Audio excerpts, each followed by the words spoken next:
ये गर्जना भारत के रफेल की है।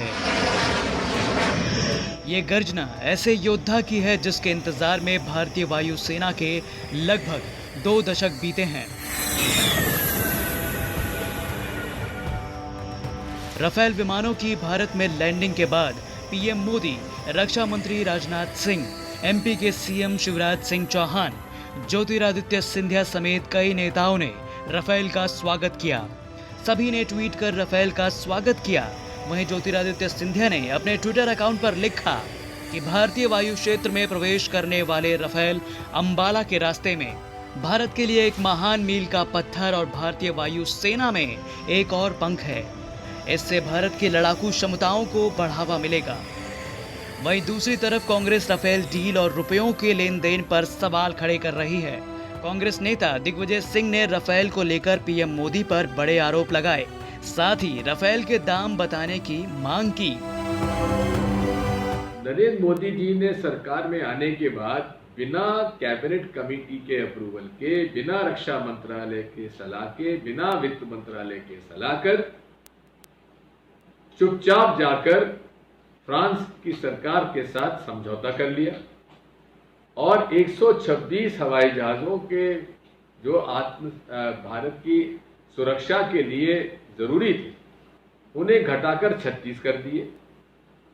और क्या कीमत तय हुई, उसका नेगोशिएशन हुआ कि नहीं हुआ, उसकी कोई जानकारी नहीं।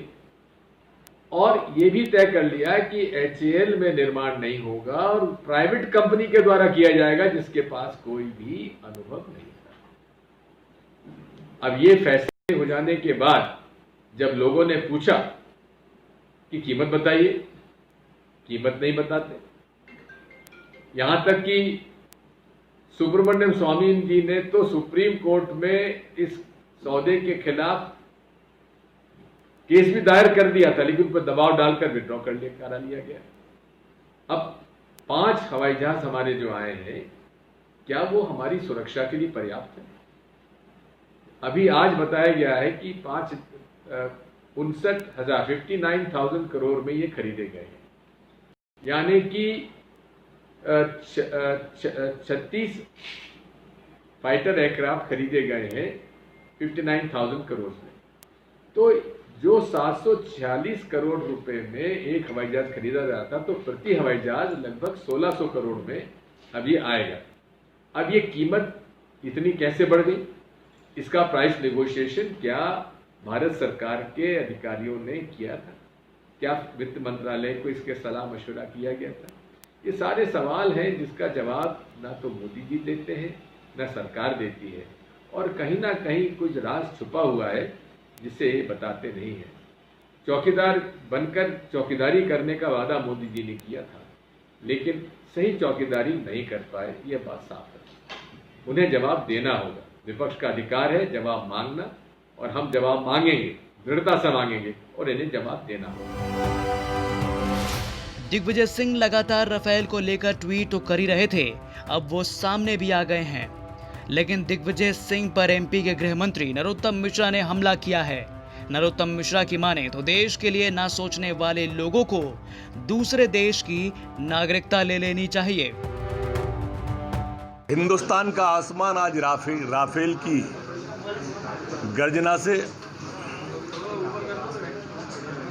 और देश का माथा आज गौरव से गौरवान्वित होगा।